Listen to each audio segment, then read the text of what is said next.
गुरुर्ब्रह्मा गुरुर्विष्णु गुरुर्देवो महेश्वरः गुरुः साक्षात् परं ब्रह्म तस्मै श्रीगुरवे नमः। तस्मै श्रीगुरवे नमः। ज्ञानानन्दमयं देवं निर्मलस्फटिकाकृतिं आधारं सर्वविद्यानां हयग्रीवमुपास्महे।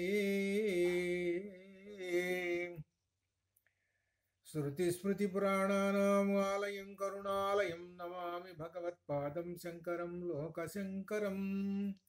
शरदिन्दुविकासमन्दहासास्फुरदिन्दीवरलोचनाभिरामाम् अरविन्दसमानसुन्दरास्याम् अरविन्दासन सुन्दरीम् उपासे। शारदा शारदाम्भोजवदना वदनाम्बुजे सर्वदा सर्वदा अस्माकं सन्निधिं क्रियातु। परब्रह्मणे नमः। परब्रह्मणे नमः। ब्रह्मसूत्रभाष्ये अत्र अद्य सर्ववेदान्तानाम् उपासनादिषु एकत्वमेव विधीयते। सर्ववेदान्तानाम् उपासनादिषु एकत्वमेव अर्थात् एकमेव द्वितीयं ब्रह्म इति। तत्र तत्र स्वल्पभेदाः सन्ति किन्तु एकत्वमेव विधीयन्ते। यथा पञ्चाग्निविद्ये वाजसनेयशाखाः षट् इति अत्र अवोचत्। षट् इति वाजसनेयशाखाः इति अत्र स्वल्पभेदः, अत्रापि भिन्नं नैव एकत्वमेव अनुपश्यति। सर्वेषु उपनिषत्सु ब्रह्मम् एकमेव इति वदन्ति। ब्रह्मम् इति अर्थात् ओङ्कारमेव। यथा कठोपनिषत् वचनम् अत्र दर्शयति च इति सूत्रे वर्णयति। व्यासमहर्षिणा दर्शयति इति सूत्रे ब्रह्मवाचकम् ओम् इति कठोपनिषत् उपनिषत् भागे ओम् इति विवृणति। ఇక్కడ దర్శయతి చ అనేటువంటి సూత్రం దగ్గర నుంచి మనం చెప్పుకుంటున్నామే ఇవన్నీ ఇప్పుడు చెప్పినది ఓం, ఇదంతా ఓంకారం గురించి చెప్పుకుంటున్నాము. ఈ ఓంకారానికి ముందుగా ఉపాసనలు చెప్పుకుంటూ వచ్చాము.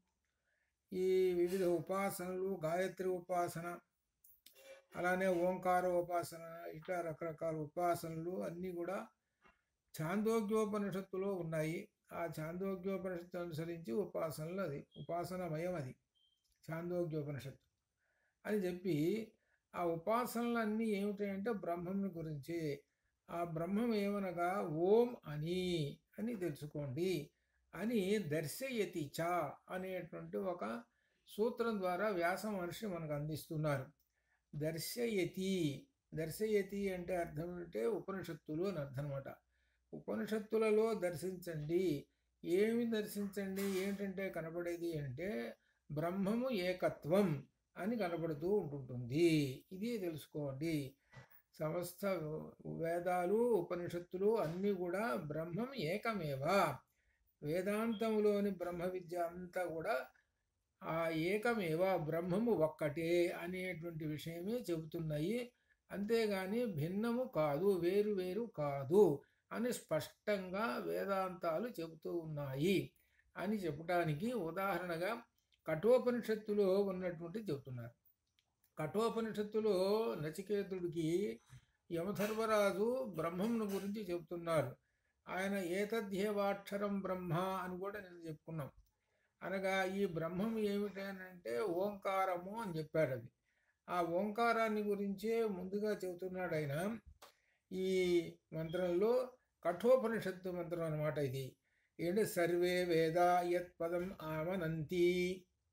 సర్వే వేదా యత్ పదం ఆమనంతి. సర్వే వేదా, సమస్త వేదములన్నీ కూడా యత్ పదం, ఏదైతే పదము బ్రహ్మ పదం ఉన్నదో దానిని ఆమనంతి, సంబోధించి ఉపదేశించుతున్నారు.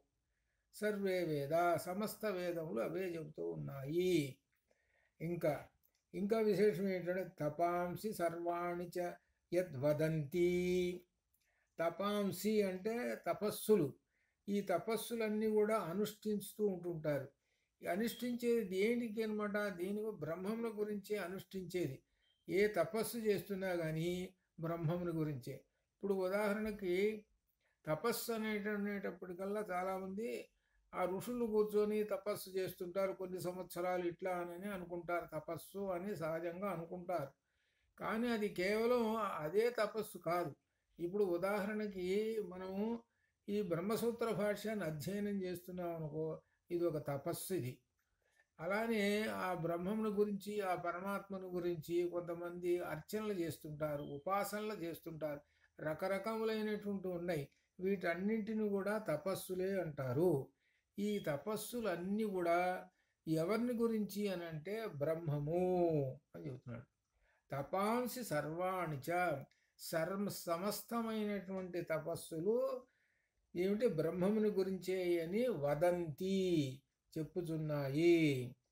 అలానే యదిచ్ఛంతో బ్రహ్మచర్యం చరంతి, యదిచ్ఛంతో ఏది కోరి, ఇచ్ఛంతి అంటే కోరుట, నువ్వు ఏది కోరి బ్రహ్మచర్యాన్ని పాటించుతున్నావో అది కూడా బ్రహ్మమే. అసలు బ్రహ్మచర్యము అనేటువంటి మాటలోనే బ్రహ్మము అనేటువంటి మాట ఉన్నది, అక్కడే బ్రహ్మవాచకం ఉన్నది. బ్రహ్మచర్యం అనేటువంటి మాటలోనే ఉన్నది.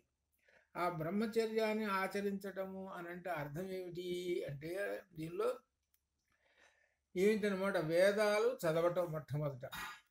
అంటే స్వాధ్యాయ ప్రవచనాభ్యాన్న ప్రమదితవ్యం అని చెప్పాడు. స్వాధ్యాయ ప్రవచనాభ్యాన్న ప్రమదితవ్యం, స్వాధ్యాయం ఎల్లప్పుడూ ఉండాలి, అది వదిలిపెట్టకూడదు అన్నాడు. ఆ స్వాధ్యాయం ఏంటే చెప్తున్నది, బ్రహ్మము గురించే చదువుతున్నాయి కాబట్టి వేదములు చదువుతున్నాం. ఇప్పుడు ఉదాహరణకి చాలామంది లలితాపారాయణ చేస్తారు. ఏమిటి లలితాపారాయణ అంటే బ్రహ్మముని గురించే. అందుకని సౌందర్యలహరిలో కూడా ఏమిటి సౌందర్యలహరిలో చెబుతున్నది, ఆ 100 శ్లోకములు బ్రహ్మముని గురించే అని ఆ మాట ఆయన చివరిన 98వ శ్లోకంలో చెప్పాడు. ఆయన నేను ఎవరిని గురించి చెబుతున్నానంటే పరబ్రహ్మ మహిషి అని చాలా లాస్ట్లో చెప్పాడు.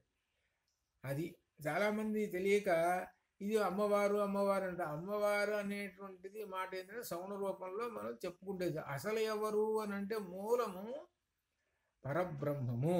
పరబ్రహ్మముని గురించి శంకరులు సౌందర్యలహరిలో చెప్పినటువంటి 100 శ్లోకాలు అవి. అలానే లలితలో చెప్పినటువంటి 1000 నామములు కూడా అన్నీ ఎవరికి చెందుతాయి అని అంటే పరబ్రహ్మమునకే చెందుతాయి. ఇది అనమాట. కాబట్టి అన్నీ కూడా మనం పారాయణ చేసేటువంటి కూడా అన్ని పరబ్రహ్మమునకే చేరుతూ ఉంటాయి. అదంతా పరబ్రహ్మమే.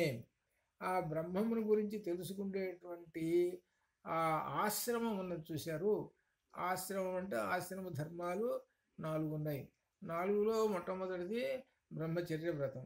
బ్రహ్మచర్య వ్రతంలో అందుకనే బ్రహ్మముని గురించి తెలుసుకోమని చెప్పాడు. బ్రహ్మముని గురించి తెలుసుకుంటే ఆ బ్రహ్మముని గురించి తెలుసుకున్నటువంటిది ఈ ఆశ్రమ ధర్మాలకి మూలమవుతుంది, ఫౌండేషన్ అవుతుంది అనమాట. అంటే తర్వాత వచ్చేటువంటి గృహస్థాశ్రమము, వానప్రస్థం, సన్యాసాశ్రమం, ఈ 3 ఆశ్రమాలకి ఫౌండేషన్ అవుతుంది ఇది. అనగా దీని మీదన ఆధారపడి ఉంటుంది. ఈ బ్రహ్మచర్యంలోనే సమస్తమైనటువంటి వేదాలు, సమస్తమైనటువంటి ధర్మాలు అన్నీ చెప్పబడతాయి అన్నమాట. ఆ బ్రహ్మచర్యంలో చెప్పేది ఏంటి అంటే, లక్ష్యం ఏంటంటే బ్రహ్మమే. ఆ బ్రహ్మమే ఓంకారము అని తత్తే పదం సంగ్రహేణ. తత్తే పదం, ఆ పదమును, ఆ మాటను ఏమిటంటే ఓంకారము. ఆ ఓంకారాన్ని నేను సంగ్రహంగా బ్రవీమి చెబుతున్నాను అని నచికేతుడికి యమధర్మరాజు గారు చెబుతూ దానికి సమాధానం ఒక పదంలో చెప్పేసేశాడు. అదే ఓం ఇది ఏతతు. ఓం ఇది ఏతతు. ఏతత్, ఈ ఏతత్తు అది ఏమిటనగా, ఆ పదము ఏమిటనగా ఓం అనేటువంటి పదము అని ఆయన చెప్పాడు. ఈ ఓం అనేటువంటిదే బ్రహ్మవాచకము. కాబట్టి ఈ ఓం అనేటువంటి దాన్ని ఎలా ఉపాసించాలనో మనం చెప్పుకున్నాం అని ఇంకా చెబుతున్నారు. ఇంకా విశేషంగా ఈ బ్రహ్మవాచకం ఓం అనే వేదాలు, వేదాంతాలు అన్నీ కూడా నిర్దేశించి చెబుతూ ఈ ఓం అనేటువంటిది నిర్గుణము, సగుణము అని బ్రహ్మ నిర్దేశం చేస్తూ ఉన్నది. నిర్గుణంలోనూ సగుణంలోనూ చెబుతుంది. సగుణమైన నిర్గుణమైన ఓంకారమే, ఇదే బ్రహ్మ నిర్దేశం. కాబట్టి ఓంకారం అనేటువంటిది అంత గొప్ప విశేషమైనటువంటిది అని చెబుతుంది. ఇక ఇక్కడ నుంచి ఓంకారం యొక్క గొప్ప విశేషము బృహదారణ్యకోపనిషత్తులో వచ్చినటువంటి విశేషాలతో చెబుతూ ముందుగా ఇక్కడ ఒక విశేషం చెబుతున్నారు. ఆరణ్యకంలో ఉన్న విశేషాన్ని చెబుతున్నాడు. ఐతరేయ ఆరణ్యకం. ఐతరేయ ఆరణ్యకం అనేటువంటిది ఋగ్వేదానికి సంబంధించినటువంటి ఐతరేయ ఆరణ్యకం. ఇది ఈ ఐతరేయ ఆరణ్యకంలో ఏం చెబుతున్నారనంటే దీనిలో ఏతమేవ బ్రాహ్మణా. బ్రాహ్మణా అంటే బ్రాహ్మణులు అనగా అర్థం ఏమిటి? జ్ఞాన సంపన్నులు అని అర్థం. అదనమాట జ్ఞాన సంపన్నులు. ఏతమేవ బ్రాహ్మణా మహతి ఉగ్ధే మీమాంసంతే ఏతం అగ్నౌ అధ్వర్యః ఏతం మహావ్రతే ఛందోగాః ఏతం అస్యాం ఏతం దివ్యేతం వాయుపేతం ఆకాశ ఏతం ఉప్సేత ఓషధీప్యేతం వనస్పతిశ్వేతం చంద్రమస్యేతం నక్షత్రేష్వేతం సర్వేషు భూతేషు ఏతమేవ బ్రహ్మే ఇతి ఆచక్షతే అని ఐతరేయ ఆరణ్యకం చెప్పింది. ఈ ఆరణ్యకం అంటే ఏమిటండి అనేటువంటి మాట. ఉపనిషత్తు అనేటువంటి మాట విన్నాం, ఉపనిషత్తుని చూసాము. ఆరణ్యకం అంటున్నారు, ఇదేమిటండి అని అంటారు. అంటే దీనిలో ఏంటంటే వేదములలో ఉండేటువంటి చాప్టర్స్ ఇవన్నీ. ఏమిటంటే వేదములలో మంత్రభాగం ఉంటుంది, బ్రాహ్మణ భాగం ఉంటుంది, ఆ తర్వాత ఆరణ్యకాలు ఉంటాయి, ఆరణ్యకాల తర్వాత ఉపనిషత్తులు ఉంటాయి, ఆరణ్యకాల తర్వాత ప్రాతిశాఖ్యాలు ఉంటాయి, తర్వాత ఉపనిషత్తులు ఉంటాయి. ఇలా అనమాట. అట్లా భాగాలుగా ఉంటాయి. ఆరణ్యకాములు అని అంటే అర్థం ఏంటంటే అరణ్యంలో ఉండి అధ్యయనం చేసేటువంటి వాటిని ఆరణ్యకములు అంటారు. అనగా వానప్రస్థం తీసుకున్నటువంటి వాళ్ళు ఈ ఆరణ్యకంలో ఉండేటువంటి మంత్రాలను చదువుతారు. బ్రహ్మచర్యంలో ఏమిటనంటే వేదములన్నీ చదివేసేస్తారు బ్రహ్మచర్య వ్రతంలో. ఆరణ్యకంలో వచ్చేటప్పుడు అరణ్యంలో ఉన్నప్పుడు అప్పుడు మంత్రాలు వేరే ఉంటాయి. ఏమిటయ్యా మంత్రాలు అంటే బ్రహ్మముని గురించి. ఆ ఆరణ్యకముల నుంచే ఉపనిషత్తుల తర్వాత భాగం పుట్టాయి. అనగా ఆరణ్యకాలకి ఉపనిషత్తులకు దగ్గర సంబంధం ఉంటుంది. ఆరణ్యకాలకి ఉపనిషత్తులకి అందులో ఒక ఆరణ్యకంలో ఉన్న మంత్రాన్ని మనకి ఇక్కడ చెబుతూ ఉన్నాడు.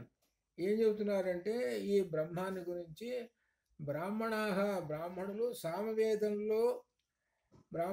సామవేదంలో అధ్వర్యులు ఇక్కడ విశేషం చెబుతున్నారు. ఏమిటంటే సామవేదంలోను అధ్వర్యులు అగ్నియందు. ఇక్కడ విశేషం ఏమిటంటే ఈ సామవేద మంత్రాలని యజ్ఞం జరిగేటప్పుడు వాళ్ళు పఠిస్తూ ఉంటుంటారు. అలానే అథర్వవేదం వాళ్ళు అట్లా 4 వేదాలు పఠిస్తూ ఉంటుంటారు అనమాట. ఆ విషయాన్ని ఇక్కడ గుర్తు చేస్తూ ఏం చేస్తున్నాడంటే అధ్వర్యులు అగ్నియందు చందోగులు మహావ్రతమునందు చర్చిస్తూ ఉన్నారు. ఈ భూమిలో కూడా ఈ దివిలో కూడా వాయువులోను ఆకాశంలోను నీటిలోను ఓషధుల్లోను వనస్పతుల్లోను చంద్రుడిలో నక్షత్ర సర్వభూత నిర్గుణ సగుణ రూపాల్లో బ్రహ్మమునే ఉపదేశించారు. ఇక్కడ ఉదాహరణ ఏమిటి? ఇవన్నీ కూడా బ్రహ్మమే ఉన్నాయి అని చెప్పడం ఏం లేదు దీనిలో. ఆరణ్యకంలో మనకు కనపడుతున్నటువంటి ఈ చరాచర జగత్తు అంతా ఉన్నది చూశారు. ఈ చరాచర జగత్తు అంతా బ్రహ్మమేను, అందుకనే సర్వం కల్విదం బ్రహ్మ అని చెప్పారు. అది ఇవి అన్నింటిలోనూ బ్రహ్మమే ఉన్నారు అని చెబుతున్నాడు. చూడండి ఎంత విశేషమైనటువంటి. ఆకాశంలోను వాయువులోను భూమిలోను సమస్తం. ఆకాశం అంటే పంచభూతాల్లోనూ అన్నట్టు. అనగా అదే కదా పంచభూతాలు ఎక్కడి నుంచి వచ్చినాయంటే ఆత్మన ఆకాశ సంభూత కదా, అక్కడి నుంచి అన్నీ వచ్చినాయి. కాబట్టి అదంతా కూడా బ్రహ్మమేను, ఇదంతా బ్రహ్మ పదమేను, బ్రహ్మము. వేదాలలో వేద్యమైన సగుణమైన నిర్గుణం బ్రహ్మం ఒక్కటే అని బ్రహ్మం చెబుతున్నది. ఇది ఇందులో ఏతత్ శబ్దాన్ని ఉపయోగించుకుంటూ చెబుతున్నాడు అనమాట ఈ ఆరణ్యకంలో.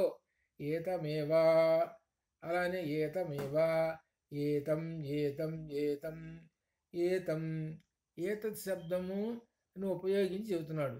ఏతత్ అంటే ఇక్కడ అర్థం ఏంటంటే ఇది ఇది ఇది అని అర్థం. ఈ మంత్రము ఇది ఇది ఈ బ్రహ్మము అనేటువంటి అర్థంతో చెప్తూ ఉన్నాడు అనమాట. ఈ బ్రహ్మము అని చెప్తూ ఉన్నారు అని చెబుతూ ఇంకా దీనిలో ఇంక విశేషమైనటువంటి కూడా కఠోపనిషత్తులో చెబుతున్నారు ఒక విశేషాన్ని. ఒక శాఖలో ప్రతిపాద్య విషయం మరొక శాఖతో సమన్వయం చేసుకుంటే ఏకత్వం సిద్ధిస్తుంది. ఇక్కడ కఠోపనిషత్తులో మహద్భయం వజ్రం ఉద్యంతం అని ఒక మంత్రం ఉంది. కఠోపనిషత్తులో బ్రహ్మము తలపై ఆనించిన భయంకరమైన వజ్రాయుధం లాంటిది. వజ్రాయుధం అంటే అన్నిటికన్నా ఆయుధాల్లో గొప్పది, దాని తిరుగులేనటువంటిది అని అందరికీ తెలిసినటువంటి వజ్రాయుధం. ఆ వజ్రాయుధం శిరస్సు మీద పెట్టాడనంటే అర్థం ఏంటో మహాభయము, మహాభయంకరమైనటువంటిది అని అర్థం అన్నమాట లోకంలో. అట్లనే ఈ బ్రహ్మము తలపై ఆంచిన భయంకరమైన వజ్రాయుధము వంటిది. అందుకనే వీళ్ళు మనం దీనిలో వస్తుంది తైత్తీరీయ ఉపనిషత్తు, ఏష భీష అస్మాద్ వాతః భీష అస్మాద్ ఉదేతి సూర్య. అది భీష భయము చేత, సూర్య ఉదేతి సూర్యుడు ఉదయిస్తున్నాడు, భీష ఉదేతి అలానే వాయువు, అలానే ఈ పంచభూతాలన్నీ కూడా ఆ బ్రహ్మమునకు వజ్రాయుధం లాంటి ఆ బ్రహ్మమునకు భయపడి ఈ పనిచేస్తున్నాయి. అందులో మృత్యు అనేటువంటిది, ఆ మృత్యు అంటేనే చచ్చే భయం, అటువంటి మృత్యు అనేటువంటిది కూడా భయపడి పరిగెత్తుతూ ఉన్నది అని తైత్తీరీయ రూపంలో చెబుతాడు.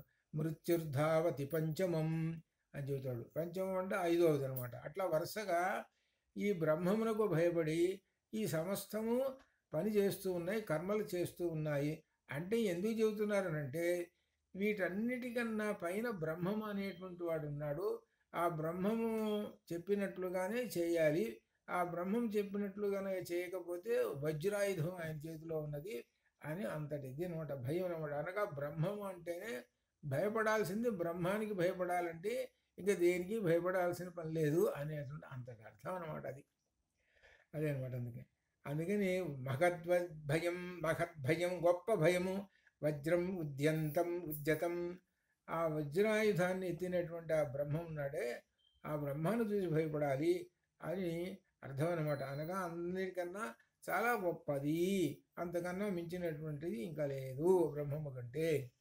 ఈశ్వరుడంటే భయమును కలిగించేవాడని భావం. ఈశ్వరుడంటే భయమును కలిగించేవాడని భావం. తైత్తీరీయంలో కూడా ఇదే చెబుతున్నది అనమాట. యదాహి ఏవైష ఏతస్మిన్ ఉదరమంతరం కురుతే అథ తస్య భయం భవతి తత్వేవ భయం విదుషః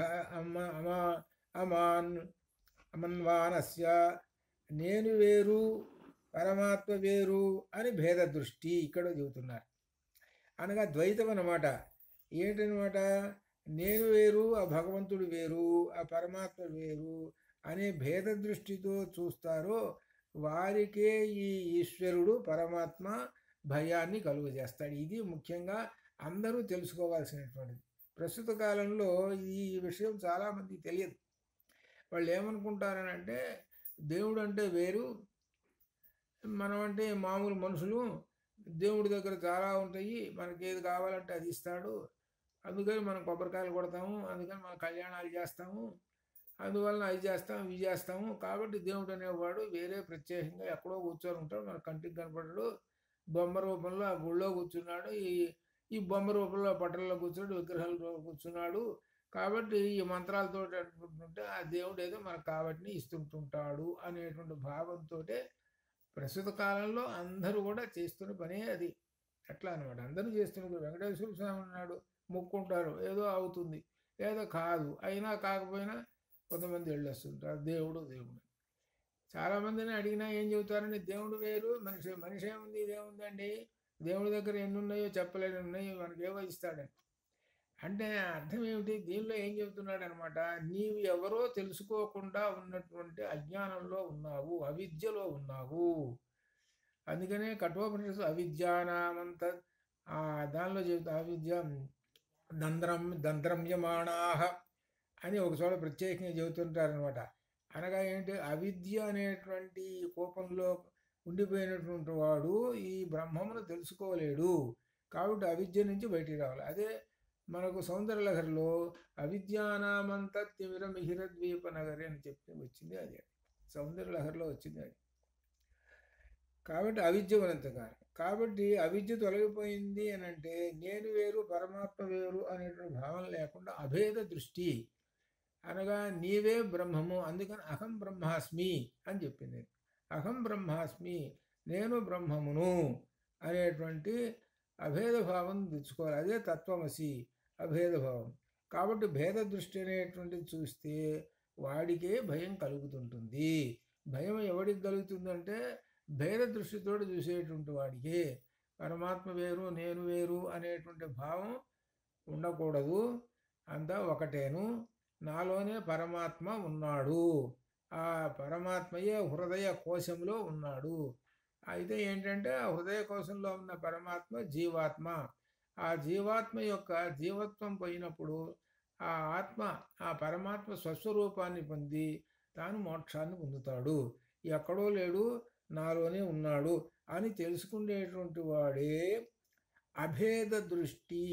అది అందుకని ఏకమేవా ద్వితీయం బ్రహ్మ అని చెప్పేది అని చెబుతూ, కాబట్టి అటువంటి బ్రహ్మమును అని భావించి భయానికి తావు లేకుండా ఉండటము అనేటువంటి విషయాన్ని దీనిలో చెబుతున్నాడు. కాబట్టి అహం బ్రహ్మాస్మి అనేటువంటి అహం, నేను బ్రహ్మమును అయి ఉన్నాను అని అర్థం.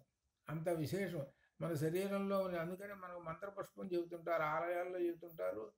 మనం ఆ మంత్రపుష్పం అంత యొక్క అర్థం తెలుసుకుంటే ఏమనిపిస్తుంది అని అంటే అహం బ్రహ్మాస్మి అని అనిపిస్తుంటుంది. దానిలో అర్థం అంతా అదే.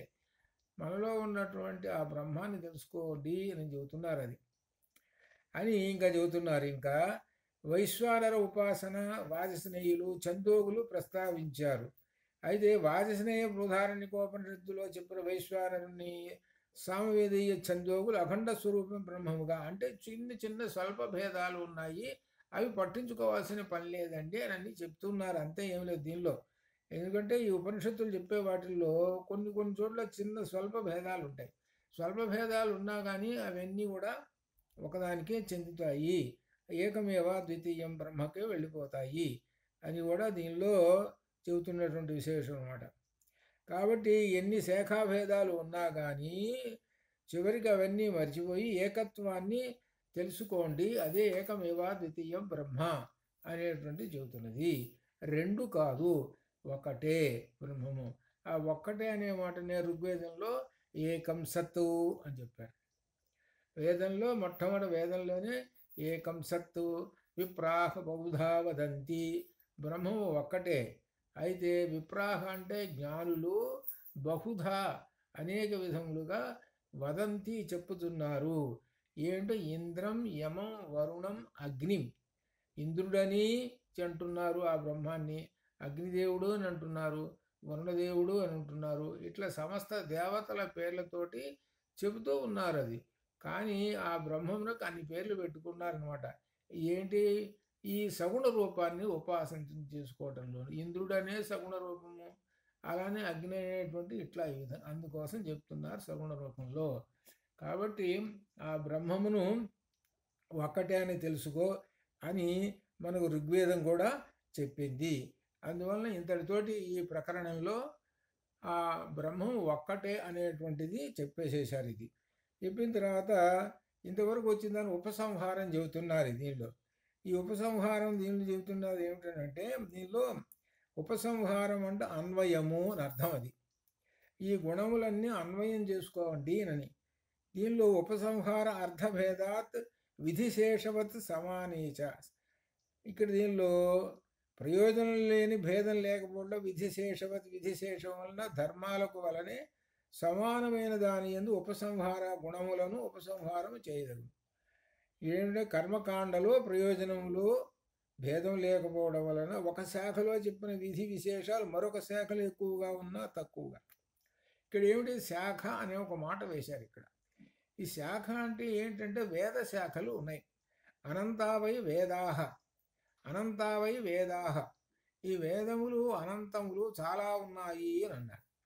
ఈ వీటిల్లో శాఖలు చాలా ఉన్నాయి. మనకు వేదకాలంలో సుమారుగా 40-50 శాఖలు ఉండేవి అని మనకు చారిత్రకంగా అంటున్నారు. అయితే మనకు కనపడేటువంటి కొద్ది మాట శాఖలు మాత్రమే కనపడుతుంటాయి. అంటే ఇప్పుడు యజుర్వేదం ఉందనుకోండి, దానికి ఒక 7-10 శాఖలు ఉంటుంటాయి. అట్లే ఋగ్వేదం, ఇట్లా శాఖలు. ఒక రకంగా చెప్పాలంటే శాఖలు అని అంటే మనం ఏం చెప్పుకోవాలంటే ప్రస్తుత కాలంలో ఎడ్యుకేషన్ ఇన్స్టిట్యూషన్స్ ఉంటాయి చూడండి. ఒక్కొక్క ఇన్స్టిట్యూషన్కి ఒక్కొక్క పేరు, ఒక్కొక్క సంస్థ నుండి వస్తున్నది. ఒక్కొక్క సంస్థ అని చెబుతుంటామే. ఏదో ఈ సంస్థ వాళ్ళు నడుపుతున్నారు ఇది. ఇదంతా ఏంటి, చివరికి ఏంటి అందరూ చెప్పేది ఒక్కటే. ఏమిటి చెప్పేది? ఎడ్యుకేషన్. ఎవరు చెప్పినా కానీ ఆ లెక్క చెప్పమంటే లెక్క చేయండి అంటే ఆ స్కూల్ వాడు అదే చేస్తాడు, ఈ స్కూల్ వాడు అదే చేస్తాడు. ఎవరు చెప్పినా ఈ పదానికి అర్థం చెప్పమంటే వాడు అదే అర్థం చెబుతాడు, వీడు అదే అర్థం చెబుతాడు. ఏం మార్పులేం లేదు, ఎడ్యుకేషన్లో ఏం మార్పులేం ఉండవు. కానీ ఏమిటి, శాఖలు వేరువేరుగా ఉంటాయి. ఇది మా శాఖ, ఇది మా శాఖ. అట్లనే వేద శాఖలు కూడా వేరువేరు, ఒక్కొక్క మహర్షి పేరుతోటి ఒక్కొక్క శాఖ ఉంటుంది. పిప్పలాద మహర్షి పేరుతో పిప్పలాద శాఖ అనేటువంటిది. అట్లా వాళ్ళ మహర్షుల పేర్లతోటి కౌధుమ శాఖ అనేటువంటిది ఉంటుంది. ఆ మహర్షి పేరుతోటే కౌధుమ శాఖ. కాబట్టి అటువంటి స్కూల్స్ అంటారు. మనం చెప్పాలంటే మనం స్కూల్ అంటాం. అప్పుడేమో వాళ్ళు అవి వేద శాఖలు అన్నారు. వేద శాఖలు అంటారు. అది ఒక్కొక్క వేద శాఖ. ఆ వేద శాఖల్లో ఆ చదువుకునే విద్యార్థులు దాని ప్రకారం అట్లా చదువుకుంటారు. కాబట్టి ఈ వేద శాఖలు ఉన్నాయే, ఈ వేద శాఖల్లో చెప్పినటువంటి విశేషాలు ఒక శాఖలో చెప్పినటువంటి విశేషము మరొక శాఖలో చెప్పినటువంటి దానికన్నా ఎక్కువగా ఉన్న లేని చోట్ల విశేషాలు తెచ్చిపెట్టుకు ఔచిత్యమే. అంటే ఒకవేళ ఒక చోట ఒక 10 విశేషాలు చెబితే ఇంకో చోట 11 చెబితే ఆ 11లో ఒకటి కూడా తెచ్చిపెట్టుకోండి, అది ఔచిత్యమేను. ఇంకా ఎక్కువ చెప్పారు కాబట్టి తెచ్చుకోండి అని నాకు చెబుతున్నారు. అంతేగాని భేద దృష్టి అనేది వద్దు అని చెబుతున్నారు. అది అందుకని ఇక్కడ పూర్వపక్షం వేస్తున్నాడు. ఏంటంటే శాఖాభేదాలు చాలా ఉన్నాయి కదండి. అప్పుడు ఒక శాఖలో చెప్పినటువంటి ఉపాసనా విద్యలు మరి ఆ శాఖ చెందిన వేదములకు వర్తిస్తాయా, లేక మరో శాఖలో చెప్పినాయి అంటే ఒక్కొక్క శాఖకి ఉపనిషత్తులు ఉన్నాయి. ఇప్పుడు ఉదాహరణకి ఋగ్వేదానికి ఉపనిషత్తు ఐతరేయ ఉపనిషత్తు ఉంది. సామవేదానికి చాందోగ్య ఉపనిషత్తు ఉంది. అట్లనే అన్ని ఉపనిషత్తులకు అన్ని వేదాలకు ఉపనిషత్తులు ఉన్నాయి. ఈ ఉపనిషత్తుల్లో ఉపాసనలు చెప్పబడ్డాయి. ఆ చెప్పబడ్డాయి కాబట్టి ఒక్కొక్క శాఖకి సంబంధించినటువంటిది ఉపనిషత్తు కదా. ఋగ్వేదం చెప్పుకునేటువంటి వాడు ఐతరేయ ఉపనిషత్తు చెప్పుకుంటుంటాడు. అలానే సామవేదం చదువుకుంటున్నవాడు ఛాందోగ్యోపనిషత్తు చెప్పుకుంటుంటాడు. అలానే శుక్లయజుర్వేదం చెప్పుకునేటువంటి వాడు బృహదారణ్యకోపనిషత్తు చెప్పుకుంటుంటాడు. ఇలా ఆ శాఖా భేదాలు ఉన్నాయి. అట్లనే శాఖా భేదాలు ఉన్నాయంటే ఉపనిషత్తులలో కూడా ఈ ఉపాసనలు చెప్పారు కాబట్టి ఉపాసనలో కూడా కించిత్ భేదములు అనేటువంటివి ఉంటాయి కదా. అవి ఎట్లా సమన్వయం చేసుకోవాలి, ఎలా ఉపసంహారం చేసుకోవాలి అని అంటున్నారు. ఉపసంహారము అనే మాటకు అర్థం ఏమిటంటే అన్వయం చేసుకోవటం అని అర్థం. అది సహజంగా మనం ఉపసంహారం అంటే దాని ఎండ్ అనే అర్థం చెప్పుకుంటాం. ఎండ్ సమాప్తం అని అర్థంలో చెప్పుకుంటాం. కానీ ఉపసంహారము అని అంటే అర్థం ఏమిటంటే ఇక్కడ చెప్పుకోవటం అన్వయం చేసుకోండి, వాటి యొక్క గుణములను అన్వయం చేసుకోండి. ఆ ఉపనిషత్తులో ఏం చెప్పాడో ఆ గుణాలను అన్వయం చేసుకోండి అని చెప్తాను అనమాట. అది అర్థం అనమాట. అని ఉపాసనా ప్రయోజనములు మాత్రం మారవు అని చెప్పాడు. ఎక్కడైనా దేనిలోనైనా ఉపాసన చేసుకున్నా అదే ఉపాసన ప్రయోజనం మారు. కఠోపనిషత్తులో చెప్పిన ఉపాసనలు కానీ, ఛాందోగ్యోపనిషత్తులో చెప్పిన ఉపాసనలు కానీ, రకరకాల ఉపాసనలు ఉన్న ఉపాసనల యొక్క లక్ష్యం అంతా కూడా ఒక్కటే. అదే ఏకమేవా ద్వితీయం బ్రహ్మ అని చెబుతున్నారు. అది అలా అనమాట. అది తెలుసుకోండి అని చెబుతున్నారు అనమాట. ఇది ఇంకా విశేషంగా కూడా ఉపాసనా విద్యలకు సంబంధించినటువంటి కూడా విశేషం అగ్నిహోత్రాది కర్మలకు అంగాలుగా ఉన్న ధర్మాలను అగ్నిహోత్రాది కర్మల యందు కూడా సర్వత్రా ఒకే విధంగా ఉపసంహారం ఎలా జరుగుతుందో, అగ్నిహోత్రం దగ్గర వివిధ భేదాలు కించిత్ ఉన్న అన్నీ అనుగుణంగా చేసుకొని భేదభావం లేకుండా అన్వయం చేసుకుంటారో అగ్నిహోత్రాది కర్మలలో, అలానే ఉపాసనా విద్యలలో కూడా అలానే చేసుకోండి. ఏ శాఖ అయినా సరే సమన్వయం చేసుకోండి, ఉపసంహారం చేసుకోండి అని శంకరులు వ్యాఖ్యానం చేస్తున్నారు. ఈ ఉపసంహార అధికరణంలో ఆ వ్యాఖ్యానం చేస్తూ చెబుతున్నారు మన శంకరులు. ఉపాసనా విద్యలన్నీ ఒకే విధంగా ఉంటాయి కనుక విధానం కూడా ఉపసంహారం అన్వయం కూడా ఒక రకంగానే ఉంటుంది అని అంతటితోటి ఈ ఉపాసనల గురించి చెప్పి ఇంతటితోటి సమాప్తం చేసి కొత్త విశేషాన్ని తీసుకొని వస్తున్నాడు తెర మీదకి. ఇంకా సాగుతూనే ఉన్నది ఏమిటి అంటే బ్రహ్మముని గురించి అనగా ఓంకారాన్ని గురించే జరుగుతున్నది. అన్యథాత్వాధికరణము అని, అన్యథాత్వం శబ్దాది చేతన విశేషాత్, ఇది పూర్వపక్ష సూత్రం. ఇది పూర్వపక్షం వేశాడు. ఇది ఈ పూర్వపక్షం వేసినప్పుడు సమాధానం చెప్పాలి. ఈ పూర్వపక్షం ఏమిటి దీనిలో వేస్తున్నాడు అని అంటే, అన్యథాత్వం శబ్దాది చేత నా విశేషాత్. శబ్దాత్, శబ్దం అంటే శృతి. మనం దీనిలో ఎక్కడొచ్చినా సరే శబ్దము అనే మాటకు అర్థము శృతి అని అర్థం వస్తుంది. అనగా వేదము లేక ఉపనిషత్తు అని అర్థం వస్తుంది. శృతి అంటే అర్థం, శబ్దము అంటే వేదము అని అర్థం అనమాట. అన్యథాత్వం ప్రాణోపాసనలో వాజసనేయులకు ఒకటి, ఛాందోగ్యులకు భేదం ఇది చేత్ ఉన్నది అని అంటారట. కానీ దానిని అంగీకరించటం లేదు వ్యాసుల వారు. ఇది చేత్ నా, అక్కడేం విశేషం లేదు. ఎక్కడెక్కడ తేడా వచ్చింది? ఛాందోగ్యులకు అని అంటే సామవేదానికి, వాజసనేయులకు అని అంటేనే శుక్లయజుర్వేదానికి. ఈ రెండిటికి ఉపాసనలో కించిత్ భేదం ఉన్నది అని అంటున్నారట ఉపాసనా విషయంలో.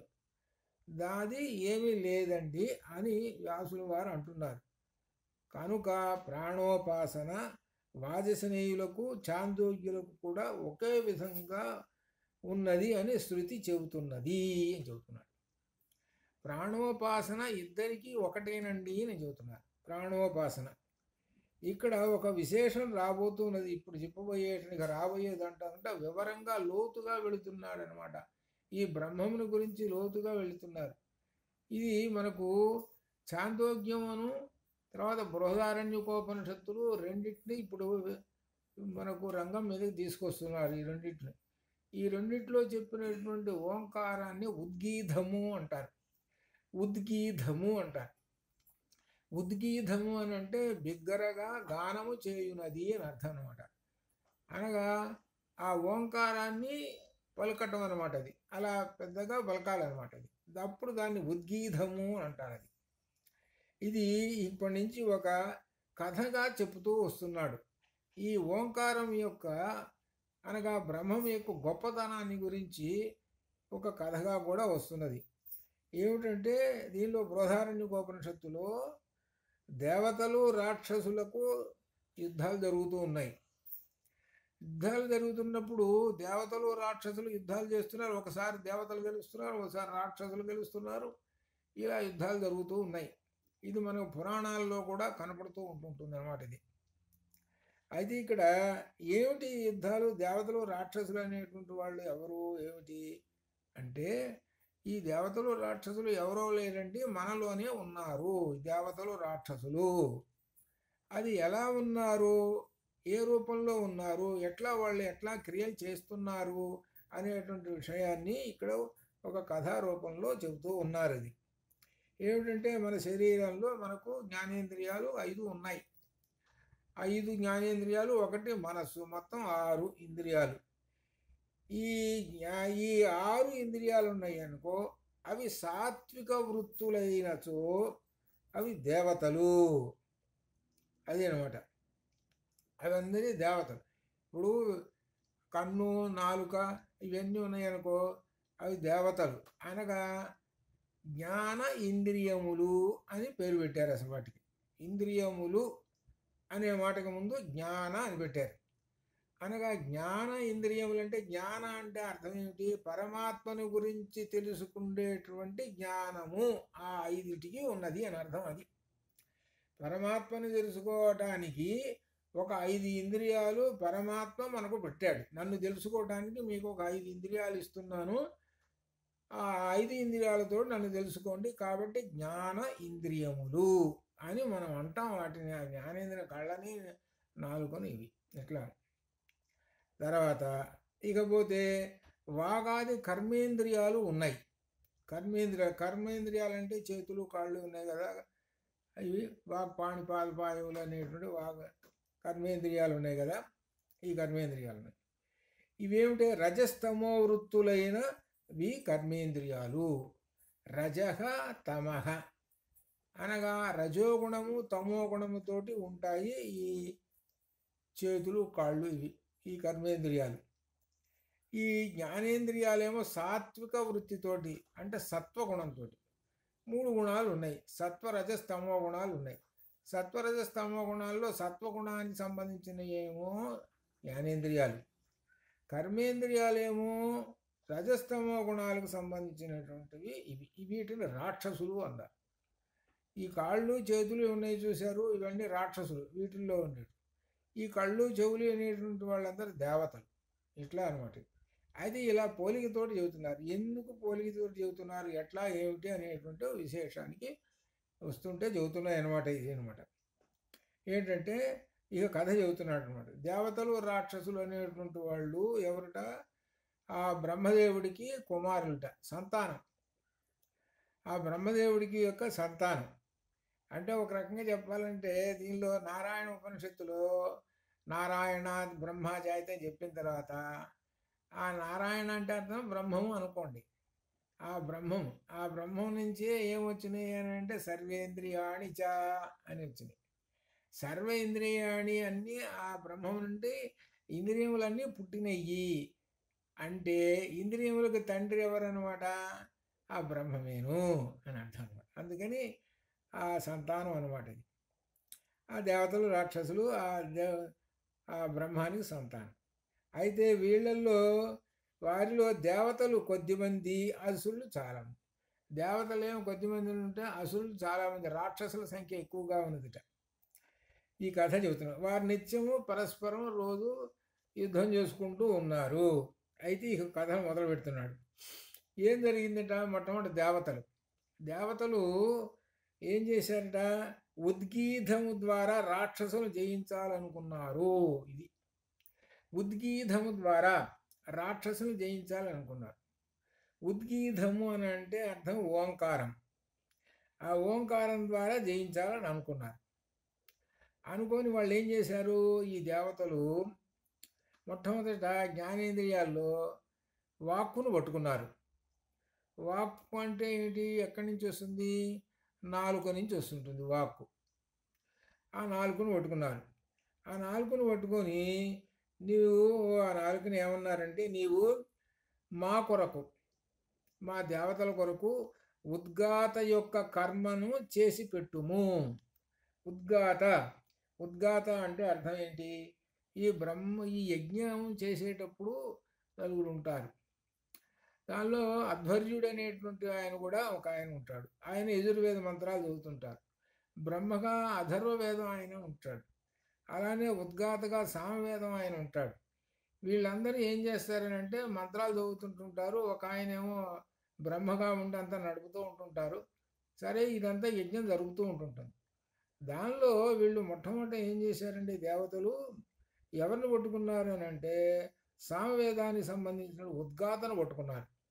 ఆ ఉద్గాతను పట్టుకొని ఏమన్నారంటే, ఆ ఉద్గాతను మంత్రాలు చదువుకున్న ఆయన పట్టుకొని ఆయనలో ఉన్నటువంటి నాలుక ఉన్నది కదా, అంటే వాక్కు కదా, ఆ వాక్కును ఆశ్రయించి నీవు మా కొరకు ఉద్గాత యొక్క కర్మను చేసి ఓంకారమును చేసి పెట్టుము, ఓంకారమును ధ్యానము చేయుము అని పెట్టారు అని కోరారు. నువ్వు ఓంకారం చేయవయ్యా అని అడిగారట. అడిగితే అప్పుడు ఆయన సరేనని అన్నాడట. ఎవరు? ఆ ఉద్గాత. సరే చేసి పెడతానని. సరే, ఆ ఉద్గాత ఆ ఓంకారాన్ని చేశాడు. అంటే అర్థం ఏంటి? ఈ ఓంకారం అనేటువంటి దాన్ని మనం నాలుకతో ఈ ముఖంతో ఓంకారాన్ని మనం జపిస్తున్నాం. ఓంకారాన్ని మనం చేస్తూ ఉన్నాం అనమాట. రోజు చేస్తున్నామండి ఓంకారం. రోజు చేస్తున్నాం అంటే ఇప్పుడు ఏంటి? దేవతల యొక్క ఔన్నత్యం పెరిగిపోతున్నది. రాక్షసులు అనేవాళ్ళు డౌన్లోకి వెళ్ళిపోయినారు. అది ఇక్కడ దీని అర్థం. ఇది అసలు యజ్ఞం అనేటువంటిది మనం చేసేటువంటిది ఏదైతే తపస్సు కానీ ఇవన్నీ కూడా యజ్ఞాలే. సరే, మనం చేస్తుంటుంటే అది కాస్త అందువలన చాలా గొప్పవాళ్ళు అయిపోయింది. మనలో దేవతా వర్చస్సు కూడా వచ్చేస్తున్నది ఆ ఓంకారం వలన. అప్పుడు రాక్షసులు చూసి ఏం చేశారనంటే మనం ఓడిపోతున్నావురా, మనం వాడిని ఎటైనా సరే ఓడించాలి అని ఏం చేశారట వీళ్ళు, ఈ రాక్షసులు ఇప్పుడు అంతే కదా యుద్ధాలు చేసేటప్పుడు వాళ్ళు ఏం చేశారు, ఇది తెలుసుకొని రాక్షసులు ఉద్గాత ద్వారా ఏం చేశారనమాట, మనల్ని తెలుసుకొని అతిక్రమిస్తున్నాడు కనుక ఈ ఉద్గాతను పాపముతో కొట్టవలనని పాపముతో కొట్టేశారు. ఈ ఉద్గాతలో పాపం ప్రవేశించింది అనగా అర్థం ఏమిటనమాట, ఓంకారం చేసేటువంటి ఆయనలోకి పాపం ప్రవేశించింది అనగా రాక్షసుడు ప్రవేశించాడు. రాక్షసుడు ప్రవేశించేటప్పటికి ఓంకారం ఉచ్చరించేటువంటి బ్రహ్మజ్ఞాని అయినటువంటి వాడు ఓంకారం అనేటి ఉచ్చరించడం మానేసేసి అప్పటి నుంచి అసత్యాలు పలకటం నేర్చుకున్నాడు. కాబట్టి ఓంకారం ఓడిపోయింది అని అర్థం అనమాట. ఇక్కడ ఏంటనమాట, ఇక్కడ చెప్పుకుండేది మనకి పైకి ఉపమానంగా ఉద్గాతాన్ని చెప్పుకుంటున్నాడు, కానీ అసలు వాస్తవం ఏంటి, ఓంకారాన్ని ఉపాసన చేసేటువంటి వాడు గొప్పవాడు, దేవతల యొక్క అనుగ్రహం పొందుతున్నటువంటి వాడు అని అర్థం. అయితే రాక్షసులు ఏం చేస్తారనమాట, వీడిని ఓడించాలని ఏం చేస్తారు, శతవిధాలా ప్రయత్నించి పాపంతో కొట్టేశారు. పాపముతో కొట్టేశారంటే అర్థం ఏమిటి, తద్భిన్నమైనటువంటి అనగా విషయ సుఖములు అనేకమైనటువంటి వాటితోటి లోపల ప్రవేశించేటప్పటికీ అసత్యం పలకటం మొదలు పెడతారు. అసత్యం పలకటం మొదలు పెడతారు. అదే ఇక్కడ గొప్ప విశేషమైనటువంటిది కూడా మనకు పురాణ కథల్లో కూడా చాలా వాటిల్లో కూడా మనకు కనబడుతూ ఉంటుంటుంది అనమాట. మీకు ఒక చిన్న ఉదాహరణ ఏమిటనంటే, చాలా భక్తిగా చాలా బాగానే ఉన్నాడు, బాగానే మన సత్యనారాయణ స్వామి వ్రతం చేసుకుంటూనే ఉంటుంటాము. అవి వచ్చాడు, ఏమిటాయా దీనిలో ఏమున్నాయి ఏమిటి అని అంటే, ఏముంది ఆకులు అలములు అంత చెప్తే ఏం లేవా అని అన్నాడు. చివరికి ఆకులు అలములు అయిపోయినాయి అంటే అసత్యం పలికాడు. అంతటి భక్తి ఉన్నా, దేవుని మీద భక్తి ఉన్నా ఇటువంటి సందర్భంలో కూడా వాడు అసత్యం అనేది పలుకుంటే చివరికి అదే అయిపోతుంది. అందుకే అప్పుడు గెలిచింది ఎవరు, రాక్షసులు గెలిచారు అని అర్థం అనమాట. కాబట్టి అసత్యాలు పలుకుతూ ఉన్నావు అని అంటే రాక్షసులు గెలిచారు అని అర్థం అనమాట. అది అని ఇంకా చెబుతున్నారు అనమాట, అసత్యాలు పలకడం. తర్వాత ఈ దేవతలు ఏం చేశారు, మనం ఓడిపోయినాము కాబట్టి ఇంకొక ఇంద్రియాన్ని పట్టుకుందామని నాసిక ముక్కు దగ్గరికి వెళ్ళి ఇలానే అడిగారు, నీవేం చేస్తావనంటే నీవు ఉద్గానం చెయ్యము అన్నాడు, అనగా ప్రాణాయామం చెయ్యము అని అన్నారు. అది ప్రాణాయామంలో ఏంటి వస్తుందంటే సోహం, ఇది సోహం వస్తుంది. సోహంలో సహా అహం ఓం వస్తుంది అనమాట. మనం వాయువు తీసుకొని వాయువు వదులుతుంటుంటామే, ఈ ప్రాణాయామం వీటిల్లో సోహం అనేటువంటిది వస్తుంటుంది. అలా తీసుకోవడం వల్ల ఏమిటంటే బ్రహ్మమును ఉపాసించడం అని అర్థమైంది. బ్రహ్మమును ఉపాసించినప్పుడు అప్పుడు ఏమిటనమాట, వీడు దైవస్వరూపం అవుతాడు అనగా రాక్షసులు ఓడిపోతారు, అనగా వాడిలో రాక్షసత్వం ఉండదు. ఇది ఒక రకంగా ఏంటంటే లలిత చదువుకునేటువంటి వాళ్ళకి భండాసుర వధను చూశారు, ఇది ఇక్కడ దీనిలో నుంచి భండాసుర వధ పుట్టింది, ఇది లలిత పుట్టింది. ఇది చాలామందికి తెలియదు ఈ విషయం. లలిత ఎక్కడి నుంచి వచ్చింది అంటే వేదం నుంచే వచ్చింది లలిత. ఇదిగో ఈ వేదం నుంచే లలిత వచ్చింది. ఆ మార్పు చెంది దాని వివరంగా అట్లా రాశారు భండాసుర వధనని, ఆ నామాలతోటి పెట్టుకొని చేసుకుంటూ వచ్చారు. భండాసుర వధలో చెప్పేది అది. అనగా దేవతలు గెలవటం, రాక్షసులు ఓడిపోవటము అని కావాలి. అక్కడ రాక్షసుడు భండాసురుడు వాడు ఓడిపోవాలి. వాడు అనగా వాడు ఇదంతా వశం చేసుకున్నాడు, వాడు ఇంద్రియాలన్నింటినీ వశం చేసుకున్నాడు, వశం చేసుకుని ఆడిస్తున్నాడు వాడు. అందుకని ఆ దేవతలందరూ ఏం చేస్తున్నారు, తడవకుండా ఇంద్రియాన్ని ఆశ్రయించి గ్రహణేంద్రియాన్ని అడిగితే ఆ రాక్షసులు తెలుసుకున్నారు. వాళ్ళు ఏం చేశారు, ఎంతసేపటికి యుద్ధాలేగా వీళ్ళకి, వీడు ఎంతసేపటికి ప్రాణాయామం చేస్తున్నాడు, ఇవన్నీ చేస్తున్నాడు, కాబట్టి ఏమిటంటే వీడిని ఎట్లయితే ఓడించాలి. అందుకని వాళ్ళు ఏం చేశారు, ఈ ముక్కుకి ఏం చేశారు, నాసికకి గ్రహణం కదా తీసుకుంటేది, విషయ వాసనలు పెట్టేశారు. విషయ వాసనలు అనేటువంటిది పెట్టేసేసారు. విషయ వాసనలని పెట్టేసేసి పడగొట్టేశారు. అనగా ఎప్పుడైతే విషయ వాసనలోకి వెళ్ళిపోయిందో ఈ నాసిక, అనగా ఏమిటి, 24 గంటలు ఏం చేస్తుంది ఇది, చక్కగా రుచికరమైనటువంటి తినటం కానీ ఏవైనా ఇటువంటి పట్టించుకోవటమే కానీ ఈ ఓంకార ధ్యానం అనగా ప్రాణాయామం అనేది అసలు మర్చిపోయింది. అనగా ప్రాణాయామం అంటే సోహం, సోహం మంత్రాన్ని వదిలేసేసింది. సోహం మంత్రం వదిలేసేటప్పటికి దేవతలు ఓడిపోయినారు, రాక్షసులు గెలిచేసేసారు. ఇక్కడ చూసుకోండి ఎట్లా వరుసగా చెప్పుకుంటూ వస్తున్నారు. దేవతలుగా ఉండాలి అని అంటే వరుసగా మొట్టమొదట నాలుక చెప్పాడు. తర్వాత నాలుక అంటే ఓంకార ధ్యాన ఉపాసన చేయండి. తర్వాత నాసిక ప్రాణాయామం చెప్పారు, ప్రాణాయామం చేయండి. ఇదంతా ఏమిటనమాట? దైవత్వము, బ్రహ్మమును తెలుసుకోవటానికి అని అర్థం. తద్విరుద్ధము అనేటువంటిది ఏమిటనమాట? రాక్షసత్వము. అదే భండాసురుడు అనమాట. అది అట్లా అనమాట. సరే, ఎప్పుడు మాదిరిగానే వాళ్ళు ఆ దుర్గంధాన్ని తీసుకొచ్చారు, ఆ నాసిక దగ్గర చేర్చారు. శుభ్రంగా ఆ దుర్గంధాన్ని వాడు పీల్చుకుంటూ కూర్చున్నాడు. సహజంగా ఇప్పుడు చూసుకోండి, మంచి వాసనలు వస్తున్నాయి అంటూ ప్రకృతి సహజంగా మనం ఏదో పిండి వంట వాసనలో ఏదో హోటల్కి వెళ్తే వాటి మీద ఆ వాసనని పెట్టి టేస్ట్గా ఉంది తినాలని అనిపించడానికి కారణం ఏమిటి? నాసిక అనేది కారణం.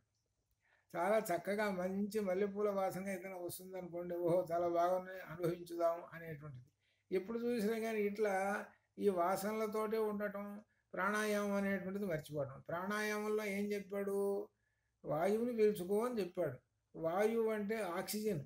ఆక్సిజన్ పీల్చుకొని ఆ పూరక రేచక కుంభకముల ద్వారా ఆ పరబ్రహ్మాన్ని దర్శించుకోమని చెబితే వీడు అది కాస్త వదిలేసేసి ఈ వాసనలు విడిపడ్డాడు. అనగా రాక్షసులు గెలిచారు అని అర్థం అన్నమాట ఇది. ఇక ఆ తర్వాత మళ్ళీ దేవతలు మళ్ళీ ఓడిపోయినారా అని ఇక కళ్ళను పట్టుకుందామని కళ్ళ దగ్గరికి పోయినారు. ఆ కళ్ళ దగ్గరికి కూడా ఉద్గానం చేయమని అన్నారు. సరే, ఆ కళ్ళు కూడా సరే ఉద్గానం చేసినాయి. అనగా కళ్ళు ఉద్గానం చేయటం ఏమిటి అని అంటే పరబ్రహ్మాన్ని దర్శించటం అని అర్థం అనమాట. అదే పరబ్రహ్మాన్ని ఎప్పుడు దర్శిస్తున్నాయి. చూడండి, ఇప్పుడు చాలామంది ప్రతిరోజు ఆలయానికి వెళ్ళి నమస్కారం చేసుకొని 10 నిమిషాలు కూర్చుకొని వస్తేనే కానీ వాళ్ళకి మనశ్శాంతిగా ఉండదు. కొంతమంది ఉంటారు. అనగా అర్థం ఏమిటి? పరబ్రహ్మ దర్శనం. అనగా దర్శనం చేసుకునేది ఏమిటి? కళ్ళు చేసుకుంటున్నాయి. కళ్ళని ఏమన్నారు? కళ్ళు ఉన్నాయి. ఇదేమిటి? కన్ను అనేటువంటి దానికి దృష్టి అని అర్థం. అది దృష్టి అనేటువంటి ఈ శబ్దం ఎక్కడిది? దృశ్య ప్రేక్షణే అనేటువంటి క్రియాపదం నుంచి వచ్చినటువంటిది అనమాట. అది అనగా కన్ను చేసేటువంటి పని ఏమిటి? చూడటము. ఈ చూడటం అనేటువంటిది ఏం చూడమని చెప్పింది? బ్రహ్మము అని అంటే ఆ పరమాత్మ కన్ను ఇచ్చింది చూడటం. ఏది చూడమని? బ్రహ్మమును చూడుము అనగా పరమాత్మను చూడుము అని ఒక ధర్మం పెట్టింది కంటికి. నువ్వు పరమాత్మను చూడవయ్యా, అదయ్యా ప్రధాన లక్ష్యము అని చెప్పింది. అయితే వీడేం చేస్తున్నాడు? ఆ ప్రధాన లక్ష్యం రాక్షసుడు ప్రవేశించేటప్పటికి ఈ దైవము అనేటువంటి బ్రహ్మం అనేటువంటి దాన్ని పక్కన పెట్టేసేసి వీడు ఏం చేస్తున్నాడు, ఏం చూస్తున్నాడు, ఏం అనుభవిస్తున్నాడు అని అంటే ఈ కంటితో వీడు చూడకూడనటువంటి రూపములన్నింటినీ కూడా చూస్తూ ఉన్నాడు. ఇది చూడకూడని రూపములు అనగా తనకి అనవసరమైనటువంటి ఒకటి. రెండోది తనని మరొక దారిలో పట్టించేటువంటి రూపములు. ఈ విధంగా అన్య మార్గంలో వెళ్ళేటువంటి మార్గములు ఉండేవి. ప్రధానంగా ఏమిటంటే సర్వేంద్రియాణం నయనం ప్రధానం అన్నారు. అనగా ఆ కన్ను దృష్టి పడంగానే కొంతమంది ఉన్నారు చూస్తుంటే. ఇప్పుడు ఉదాహరణకి ఒక పుస్తకాల షాపుకి వెళ్ళామనుకోండి, ఆ దగ్గరలో ఉందని పుస్తకాల షాపు. ఒక బ్రహ్మజ్ఞానం ఉన్నటువంటి వాడు ఓహో పుస్తకాల షాపు ఉందే అని వెంటనే లోపలికి దూరుతాడు. అది ఊరి 4-5 పుస్తకాలు అవన్నీ వెతికి తనకేదో ఇష్టమైన పుస్తకం దాన్ని ఓదాన్ని కొనుక్కొని వస్తాడు. ఇది దృష్టి యొక్క అనగా బ్రహ్మజ్ఞానము. ఇది అర్థం. అదే పుస్తకాల షాపు ఉంది ఎదురుగా, ఇటువంటి బ్రహ్మజ్ఞానాలు ఇవన్నీ ఏం లేవు వాడికి. వాడు చూస్తూ పోతూనే ఉంటుంటాడు. పోయి ఏం చేస్తాడో తెలుసునండి, అక్కడ రాగానే ఒక బొమ్మ కనపడుతుంటుంది. ఏమిటి? రంభలాగా ఒక బొమ్మ ఒకటి కనపడుతుంటుంది. ఆ కనపడంగానే అక్కడ ఏముంటుంది? ఒక సినిమా హాల్ ఉంటుంది. ఆ సినిమా హాల్ ఉండేసి దానిలో ప్రవేశిస్తాడు. దానిలో కూర్చొని ఆ డ్యాన్సులు చూస్తాడు, వస్తాడు. ఇది తేడా. అనగా అర్థం ఏమిటనమాట? ఈ కన్ను ఉన్నది ఏమిటి? బ్రహ్మాన్ని చూడరా అని చెబితే నువ్వు విషయ సుఖాల్లో పడిపోయి అంటే రాక్షసుల్లోకి పోయినావురా అని అర్థం. అది రాక్షసత్వాన్ని అని పోయినావు, బ్రహ్మంలోకి రాలేదు. కాబట్టి బ్రహ్మమును చూడమని నీకు కన్నిస్తే నువ్వేం చేస్తున్నావు, రాక్షసులను చూస్తున్నావు అని చెబుతున్నారు. అది అట్లా కంటి సంగతి చెప్పుకుంటూ వచ్చేసేసారు. ఇక ఆ తర్వాత ఓడిపోయినారు దేవతలు. ఇక చివరికి వాళ్ళు ఏం చేసి చెవు దగ్గరికి వచ్చేసేసారు. అయ్యా చెవు, నువ్వైనా మాకు సహాయం చేసి పెట్టు అని చెప్పాడు. మరి చెవు ఏంటి ఉద్గానం అంటే ఓంకారం విను, లేదా ఓంకారం అన్నా బ్రహ్మమన్నా ఒకటే. ఇప్పుడు బ్రహ్మమును గురించి చెప్పేటువంటివి ఏమిటి, బ్రహ్మమును గురించి చెప్పేటువంటివి లలిత ఉన్నది, విష్ణు సహస్రనామం ఉన్నది, భాగవతం ఉన్నది, రామాయణం ఉన్నది, ఇటువంటివి అనేకమైన ఉన్నాయి. ఇటువంటి అనేకమైన ఉన్నాయి కదా. వాటిల్లో కనీసం ఏ ఒక్కటైనా వినవయ్యా నువ్వు. నేను భగవద్గీత చెబుతానయ్యా వినండి అయ్యా అని అంటే ఒక్కటి రాలే. పుస్తకం ఊరికా ఇస్తానయ్యా అని తీసుకోమంటే వద్దండి అని అన్నారు. ఎందుకు, పుస్తకం తీసుకుంటే మళ్ళీ చదవాల్సి వస్తుంది. అందుకే అర్థం ఏమిటనమాట వాళ్ళకి, బ్రహ్మము పట్ల ఏముందో చూసుకోండి. మరి మళ్ళీ గుళ్ళకు పోతారు. ఇవన్నీ గుడికి పోయేది ఎందుకు పోతారయ్యా అని అంటే కాసేపు నడిచినట్టు ఉంటుంది, కాసేపు ప్రసాదం తిన్నట్టు ఉంటుంది. భక్తి అనేటువంటిది అసలు లేదు. ఇట్లా కొంతమంది కనపడుతూ ఉంటుంటారు అనమాట. ఇది అందుకని అనమాట. అందుకని చెవు ఎప్పుడు చూసినా సరే వినాలి. ఇప్పుడు వేద మంత్రాలు ఉన్నాయి. వేద మంత్రాలు ఉదాత్త అనుదాత్త స్వరితాలతోటి ఆ వేద మంత్రాలు చదువుతుంటుంటే, యజుర్వేద మంత్రాలు కానీ, సామవేద మంత్రాలు కానీ, ఋగ్వేద మంత్రాలు కానీ చదువుతుంటుంటే ఆ వేద విప్రులు మనం ఇంకా అయిపోయింది అప్పుడే ఇంకాసేపు ఉంటే బాగుండే అని అనిపిస్తుంటుంది. అది ఎవరికి, ఈ బ్రహ్మము పట్ల ఆసక్తి ఉన్నటువంటి వాడికి. లేనటువంటి వాడు ఏం చేస్తాడంటే అది వినబడుతుంటుంటే అది ఏందో మనకెందుకులని పోతూ ఉంటుంటాడు. అనగా చెవు అక్కడ రాక్షసుడిని ఆశ్రయించింది కాబట్టి చెవు కూడా ఓడిపోయింది. ఈ దేవతలు పట్టుకున్నారు చెవుని, అక్కడ ఓడిపోయింది. అనగా వీడు ఈ బ్రహ్మముని గురించి ఏవైతే ఉన్నాయో అవి వినకుండా పెడచెవిని పెట్టటము అని అంటారు. చూశారు, ఇదేనమాట ఇది. ఇక అయిపోయింది. చివరికి అయిపోయిన తర్వాత ఇంకా ఓడిపోతూ ఉన్నారు. ఈ ఓడిపోతూ ఉన్నారు. ఆ తర్వాత చివరికి దేవతలు లాస్ట్ ఛాన్స్ ఉన్నది ఏంటంటే మనస్సు దగ్గరికి పోయినారు. ఆ మనస్సును ఆశ్రయించారు. నీవైనా సరే అనగా మనస్సును ఆశ్రయించడం అంటే అర్థం ఏంటి, శుభ సంకల్పములు. మనస్సు ఎప్పుడు సంకల్పం చేస్తుంటుంది కదా, శుభ సంకల్పములు చేయాలి. ఇది అంటే అర్థం ఏమిటి, తాను అహం బ్రహ్మాస్మి అన్నారు, తత్వమసి అన్నారు. సరే, అవి అర్థం కాకపోయినా ఏమిటంటే జ్ఞానపరమైనటువంటి ఏవైనా తెలుసుకో, వాటి మీద ఆసక్తితోటి ఆ సంకల్పములతోటి ఉండుము అని అర్థం. భాగవత సప్తాహం చెబుతున్నారు, దగ్గరలోనే ఉన్నది. రోజు 1 గంట సేపు కూర్చొని వినటం అనేటువంటి సంకల్పం ఉంటే పోయి నీవు చెవులు పనిచేస్తాయి. కానీ అటువంటి శుభ సంకల్పములు లేవు. ఏమి శుభ సంకల్పాలు లేవు కదా. లేవు కాబట్టి నువ్వేం చేస్తావు, ఈ రాక్షసులు కొట్టేశారు. మళ్ళీ కొట్టేసేటప్పటికి వాళ్ళు వీడికి శుభ సంకల్పాలు కాదు, దుష్ట సంకల్పాలు ఏర్పడ్డాయి. దానికి ఆపోజిట్ అంత ఏం లేదు. దుష్ట సంకల్పాలు వచ్చినాయి, చెడు భావనలు వస్తున్నాయి. చెడు పనులతోటి చేయడానికి ముందుగా అసత్యాలు వెలకటం, టక్కరి వెలకటం, ఈ రకరకములన్నీ కూడా వచ్చేస్తాయి. కనుక మన సంకల్పములన్నీ కూడా శుభ సంకల్పములు అయి ఉండాలి. శుభ సంకల్పములు అయి ఉంటేనే సన్మార్గంలోకి ఉంటాడు. శుభ సంకల్పం అయి ఉంటేనే సన్మార్గంలో ఉంటాడు. అందుకని రామాయణంలో చెప్పేది కూడా శుభ సంకల్పములు ఎలా చెప్పారో చూసుకోండి. ఆంజనేయ స్వామిని గురించి కూడా చెబుతున్నప్పుడు కూడా శుభ సంకల్పములు ఎలా చెప్పుకుంటారో, ఎక్కడెక్కడ వచ్చిందో జాగ్రత్త కనిపెడితే వస్తుంది. ఆ సంకల్పం అనేటువంటిది ప్రధానమైనటువంటి విశేషం. అది ఆ సంకల్పాలు శుభ సంకల్పాలు అయి ఉండాలి. అదంతా చేసేది మనస్సు. అటువంటి మనస్సును కూడా రాక్షసులు కాజేశారు. ఏంటా కాజేశారు, దుష్ట సంకల్పములు పెట్టేశారు. ఆ దుష్ట సంకల్పములు పెట్టడానికి ఏమిటనమాట, రకరకములైనటువంటి విషయ వాసనలు, విషయ సుఖాలు వాడి ముందు తీసుకొచ్చి పెట్టారు. రకరకములైన పెట్టేటప్పటికల్లా ఆశలు చూపిస్తారు, అనేక ఆశలు చూపిస్తారు రాక్షసులు వాడిని చెడగొట్టడానికి. చివరికి ఆ దారిలో విడిపోతాడు. చివరికి దుష్ట సంకల్పాల్లోకి వచ్చేసేస్తాడు. చివరికి వాడు బ్రహ్మాన్ని చూడలేడు. ఈ విధంగా ఇంద్రియములు పాపంతో కొట్టేసేటప్పటికల్లా రాక్షసులు గెలిచారు, దేవతలు ఓడిపోయినారు. అయితే దేవతలు ఓడిపోయేటప్పటికి ఏం చేయాలి? మొత్తం ఇంద్రియాలన్నీ దేవతలు ఓడిపోయినారు.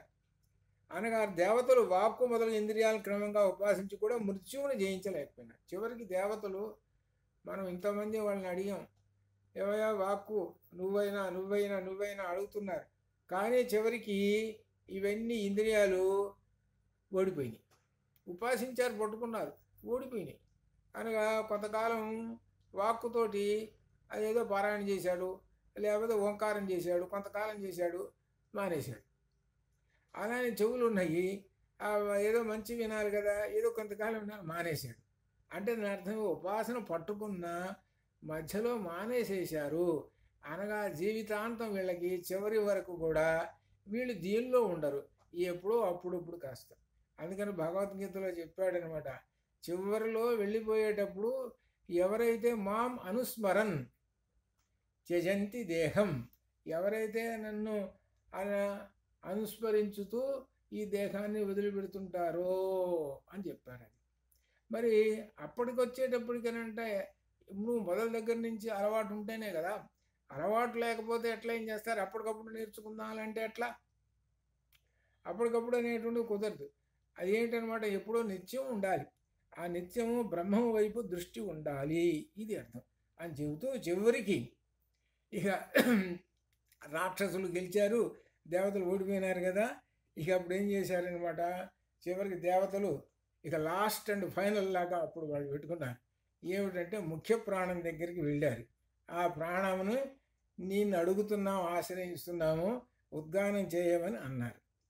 అనేటప్పటికీ ఆ ప్రాణం ఉద్గానం చేసింది. ఆ ప్రాణమే ప్రాణో బ్రహ్మ, ఆ ఓంకారమే ప్రాణము, ఓంకారమే బ్రహ్మము, ఇదనమాట. ఆ ఉద్గానం చేసింది ఆ ప్రాణ ఉపాసన.